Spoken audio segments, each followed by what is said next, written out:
World Bank rates Nigeria's port concession model best in Africa. Russia-Ukraine war calls for Middle East food sovereignty amid a looming wheat crisis.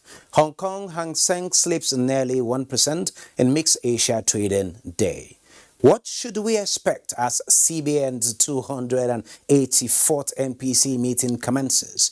This is Business Express on the network service of the Nigerian Television Authority, the NTA, and we are reaching you from Abuja, the nation's capital. I am Benny Adams, your guide.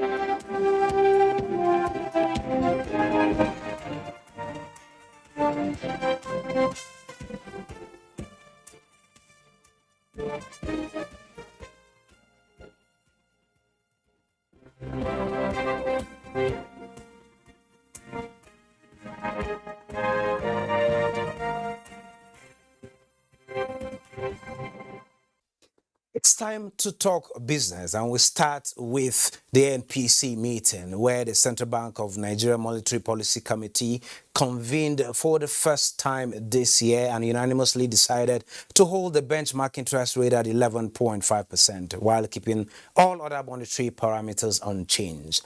We have joining me via telephone an economist who is with SPM Professionals, Paul Alaji. He will be shedding light on what this mean for the economy and expectations as the CBN gets to sit minutes from now. Mr. Paul, are you with me, sir? Yes, thank you so very much for having me. Good afternoon. Good. The MPC is right now meeting at the CBN, exceeding the usual briefing time. What are the issues before the committee? In your own opinion, what should this committee be looking out for from the last time they held their meetings and from the events that have taken place up to this point, talking about the events and issues around the economy? Usually, you recall that NPC meetings usually take 2 days, but it's taking longer than usual because the meeting has been collapsed into 1 day. NPC says that the decision will be faced with some unprecedented and some new challenges. As at the last time NPC met, Russia has not invaded Ukraine. Today, Russia has invaded Ukraine. 2020, Nigeria imported wheat worth over 100 billion from Russia. Monetary Policy Committee and of course the Central Bank of Nigeria have continued to intervene within the agro sector. I'm sure this will connote some of the things that will influence decision. Again, the total import of wheat alone to Nigeria in 2020-2021 was over 800 billion in Naira. What does it mean? We have started seeing some level of high inflation at 15.7%, the last report released by the National Bureau of Statistics.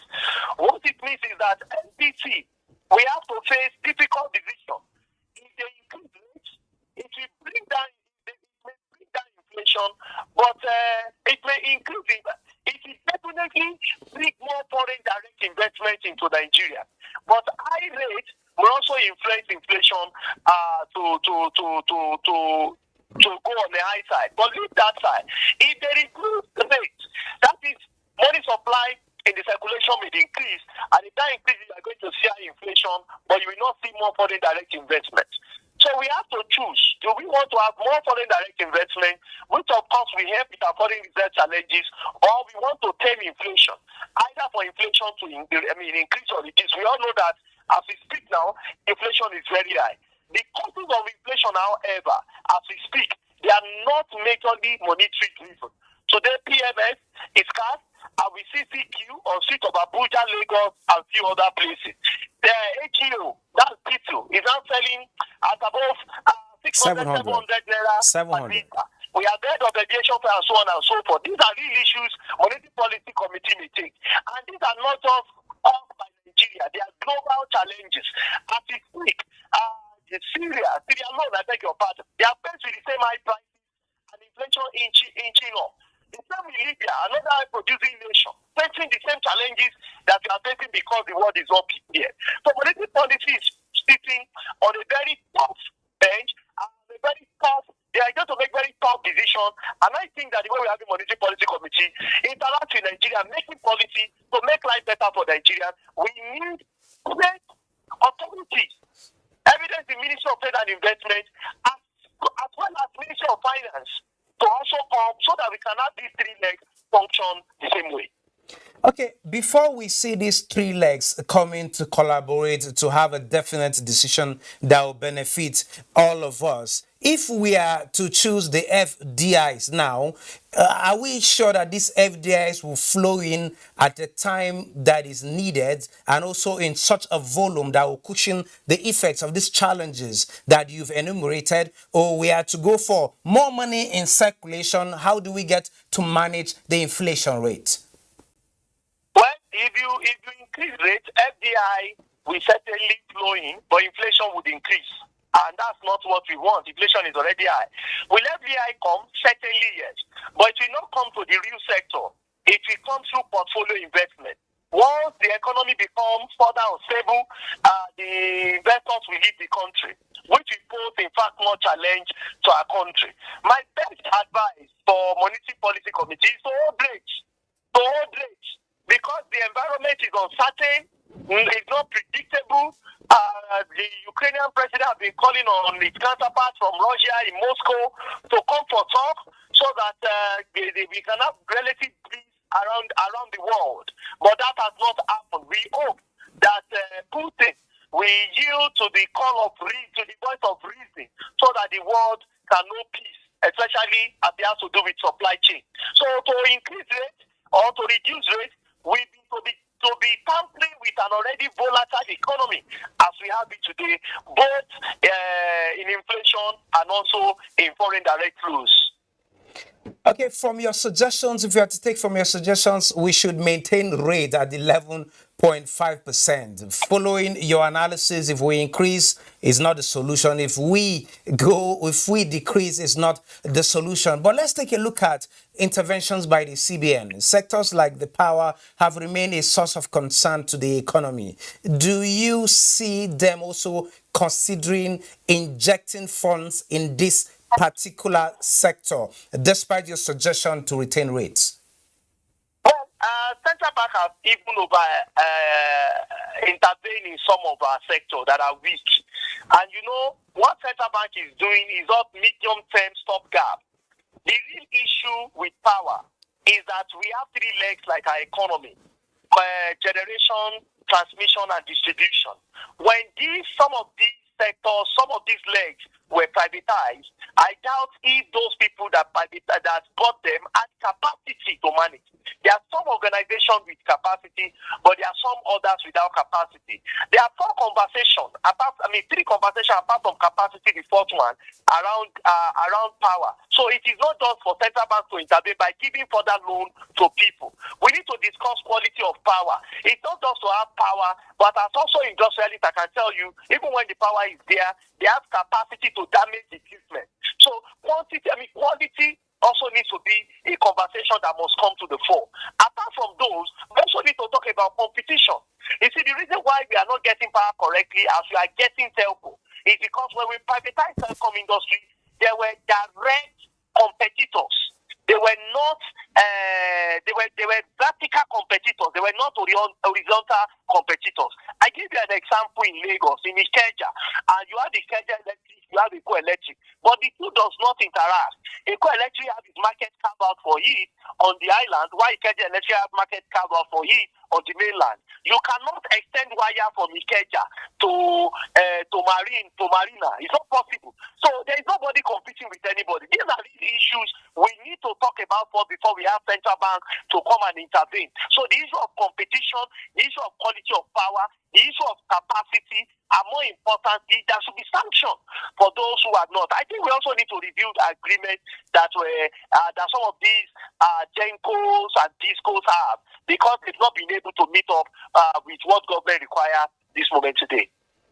Well, you've highlighted the challenges and possible solutions. I want to take you up on some of those key issues that actually drive every economy, talking about power, telecommunications, and the use of technology to make things easier, to increase production. In all of this, with the challenges we are facing today, what is your suggestion on the way to go in harnessing and looking for alternatives, particularly to energy? Well, you know that the current government is doing everything to work with Siemens so that we can have improved power generation. And I think it's the way to go. I also think government needs to partner with the likes of international repute. We have quite a number of other organizations that have similar power. We have General Electric and so on and so forth. I hope that the government today will correct the mistakes of the previous privatization so that we can get power correctly. Again, we need to make policy around the quality of data supply by the telco companies, because it's becoming more challenging and more concern to Nigeria. The role of NCC must also come to the fore to protect the rights of consumer, and by extension, Consumer Protection Council must also do the same to protect the rights of Nigerians as regards some of the things that, because that sector has been privatized, and I can tell you, operators in the sector continue to declare billions, hundreds of billions, and trillions. There is no reason why Nigeria should not enjoy the service. BTS should be properly maintained. Sites should go up as at when due, so that Nigerians can have more access to communication through mobile communication and also through data. Other factors that affect the economy, generally, we cannot have this conversation if we both don't have sufficient energy. Energy for me to use my phone to call you, energy for you to get to your studio today. For an economy, energy includes the following: power, which we're having challenges with. Secondly, we need energy, which is PMS, to drive our vehicle. We need diesel to drive our factory. We need gas to drive our home so that we can have food to eat. We also need energy in our planes, in our jets, for them to fly. More importantly, we need energy for our businesses through data.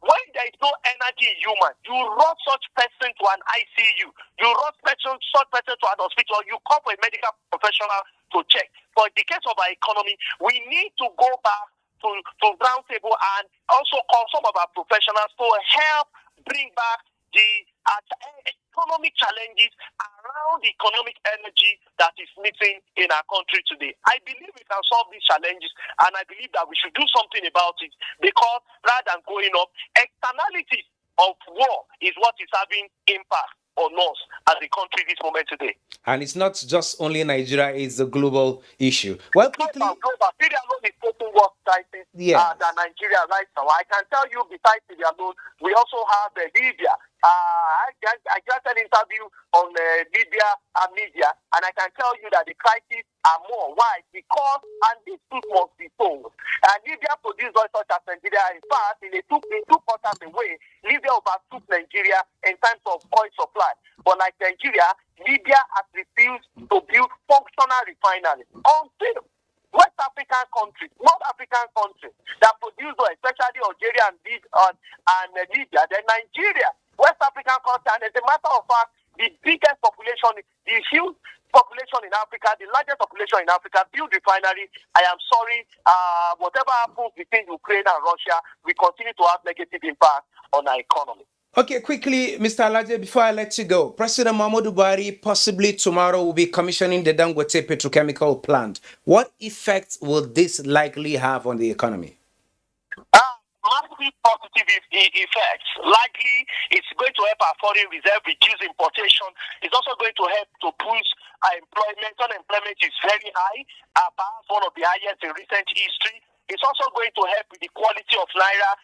Quite a number of things that it's going to do. Honestly, we need to encourage when we see good move, and I also expect government to support more private sector initiatives. Let's bring more competitors, more people to build, because it's the way to go. Government cannot employ everybody. Sure. Private sector-driven initiative must be supported so that we can be assured of growth and greatness as a nation. The greatness of Nigeria is not going to come by those just in government. It's going to come with the strength of our industry. It's going to come through the strength of our factory, and our manufacturing component of our GDP must grow to between 50 to 60%. At that time, we can say we are getting to the point where we are going to be as a country.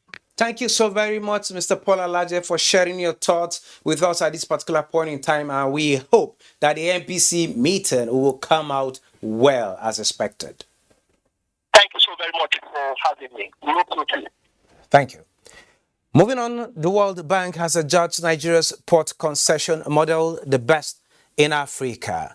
A team of experts from the World Bank Nigeria office on a working visit to the Nigerian Ports Authority. Headquarters in Lagos assured that the group would continue to partner Nigeria and other interested countries to develop transport infrastructure and services that are safe, green, efficient, and inclusive. Reacting to the bank's positive assessment during his meeting with World and International Finance Corporation (IFC) officials, the managing director NPA Mohammed Bello Koko stated that the port concession exercise has clearly enhanced Nigeria's goal of becoming the leading blue economy in Africa. He added that the administration's focus is to facilitate a port-led industrialization in the country through infrastructural renewal and deployment of modern technology tools. And the federal government is on the move to review the Weights and Measures Act, regulations and table of fees with a view to guaranteeing customer satisfaction and generate revenue for government. To this end, the Minister of Industry, Trade and Investment, Nia Debayo, inaugurated the committee for the review. Value for money for service delivered or product purchased is the expectation of every customer. And to achieve this, the Department of Weights and Measures is empowered by law to ensure that measurements for trade are accurate, fair, and legal. This law came into force in 1962 and was only amended in 1974. And since then, its potency has been overtaken by global trends, which the Minister of Trade says there is need for thorough review of the extant laws and regulations to make it bite. The need to actualize the implementation of the Nigerian National Quality Policy, NNQP, of the Federal Government of Nigeria, approved by the Federal Executive Council at its weekly meeting of Wednesday, the 27th January 2021, made it imperative for a review of the Weights and Measures Act and other sundry legislations. If you look at the tables of fees presently paid by defaulters, they are insignificant considering the current economic realities. We want to attract investors so that our law will be certain, it will be internationally compliant, and on the whole, the nation will benefit for it. The 10-man committee has 6 weeks to carry out a holistic review of the current regulations and propose new legislations on any gaps to conform to the ease of doing business strategy. The yen extended its decline on Monday, and the euro and sterling came under pressure, with investors awaiting Federal Reserve's Chair Jerome Powell's remarks later in the day.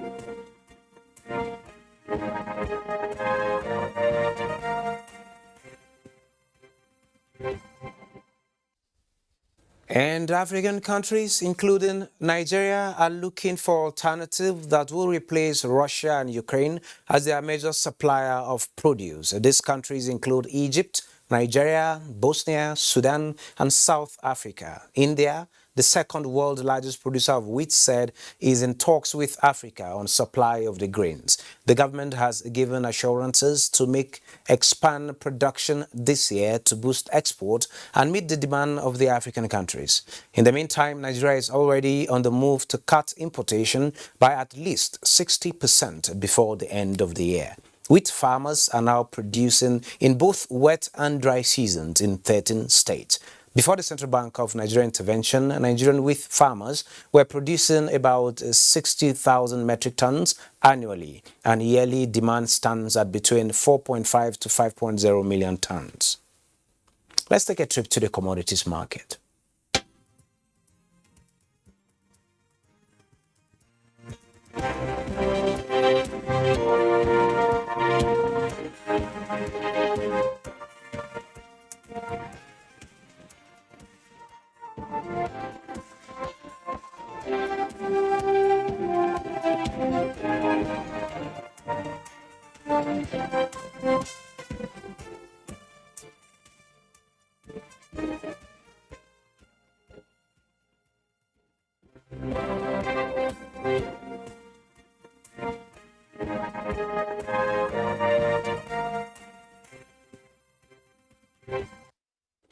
And still talking commodities, oil prices jumped $3 on Monday with Brent above $110 a barrel.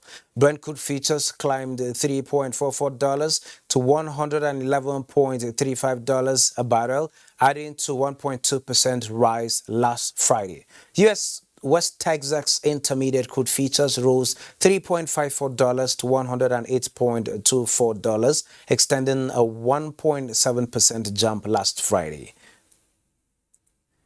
Let's now join Muplang Dakok for a recap on how the Nigerian stocks fared last week. The equities market ended last week on a negative note in a week of sell-offs and buy interest. The NGX All-Share Index closed at 47,282.67 points to reflect a decline of 0.33%, while market capitalization fell to 25.483 trillion naira. Investors exchanged 2,449 billion shares worth 20.6 billion naira in 20,764 deals. All indices finished lower with the exception of the NGX Merry Value, NGX Lotus 2 and Industrial Goods indices, which appreciated, while the NGX ASM, Growth and Sovereign Bond indices closed flat. The financial services industry led the activity chart in the week. It was followed by the ICT industry and the conglomerates industry. FCMB Group, eTransact International and Fidelity Bank were the top traders in terms of volume. They jointly accounted for 1.472 billion shares worth 5.064 billion naira. A total of 70,961 units of exchange-traded products ETPs valued at 9.1 million naira in 28 deals were traded in the week, as well as 60,695 units of federal government bonds valued at 63.5 million naira. 21 equities appreciated in price in the week. 45 equities depreciated in price, while 90 equities remained unchanged. It's a negative open for the Nigerian equities market as the NGX All-Share Index depreciated this Monday. At the close of trade, the All-Share Index dropped to 47,251.93 basis points. Market capitalization also went down to 25.466 trillion naira. 213.569 million shares were traded by investors in 4,485 deals, valued at 2.675 billion naira. And global equities mixed and gold falls after Russia avoids default. Neka Oko has more on that. Stock markets around the world slipped on Monday as fighting in Ukraine raged on with no sign of a ceasefire, even as diplomatic efforts continued. European stocks were little changed as pressure from the Russia-Ukraine war continues to weigh on global sentiment. The DAX inched 0.06% higher at 14,422.77, with London's FTSE gaining 0.53%, while France's CAC 40 slipped 0.13%. Stocks in Asia Pacific were mixed on Monday as investors reacted to the release of China's latest benchmark lending rate, while oil prices surged 4%. Hong Kong's Hang Seng Index, which rose more than 1% in early trade, erased gains and closed 0.89% lower at 21,221.34. The Shanghai Composite added 0.08%, while in Japan there were no markets due to a public holiday. U.S. stock futures were lower in early trading after the S&P 500's best week since 2020. The Dow Jones Industrial Average edged down 98 points.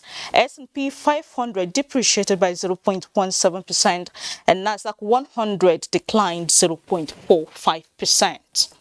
African markets dropped this Monday, tracking global sentiment. South Africa, Kenya and Tunisia traded below the flat line, while Namibia and Ghana were marginally positive. And that's Global Markets Review. I am Neka Uko.